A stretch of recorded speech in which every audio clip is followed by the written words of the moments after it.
In the first presentation in this series, I outlined the benefits of the voluntary disclosure program and how it will extend from 1 November 2010 to 31 October 2011. That's all great, but now we need to get into the nitty-gritty of it. Okay, so how do you go about applying?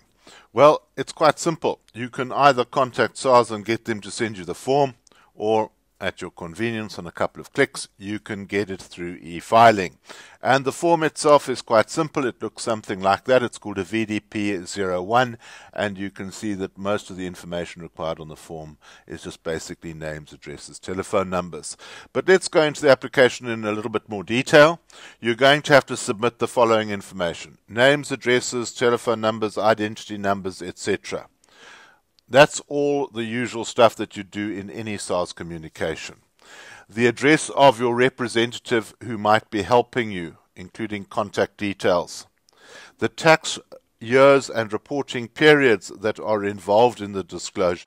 The following supporting information is needed: the amount of the disclosure, the types of tax involved, the types of returns involved, the types of omissions or defaults involved, and the reason for the omission or non-compliance. I presume that would be tax evasion. Your primary business activity, and an explanation of how the applicant considers that the relevant requirements have been met. Strictly speaking, SARS can go back and assess this over as many years as it wants to. But SARS has taken a very pragmatic view on this. They say they won't go back more than 5 years because you are not required to keep your returns for more than 5 years. So in assessing whether you're going to go for this thing, go back 5 years and you can get an idea of what you are in for. The outcomes: how will you know if your application has been successful? Well, if successful, SARS will write to you and say, we are going to enter into an agreement to cover the following. We will grant relief in terms of the VDP program. You will pay the following amounts of outstanding tax, and the agreement will be null and void if SARS subsequently determines that the disclosure did not constitute a valid disclosure, and that this agreement is kept confidential. Then, what happens if your application is not successful? SARS would communicate that to you in writing, and they would say no further steps will be taken. We consider this application closed. Now, that's what they're saying. We don't know what they're going to do with it from there on. The important thing is to assess whether you're going to get it in advance, and that is really a possible thing to do, because the only grounds for not giving you an approval is that you haven't told the full story. Under what circumstances can relief granted under the tax VDP be withdrawn?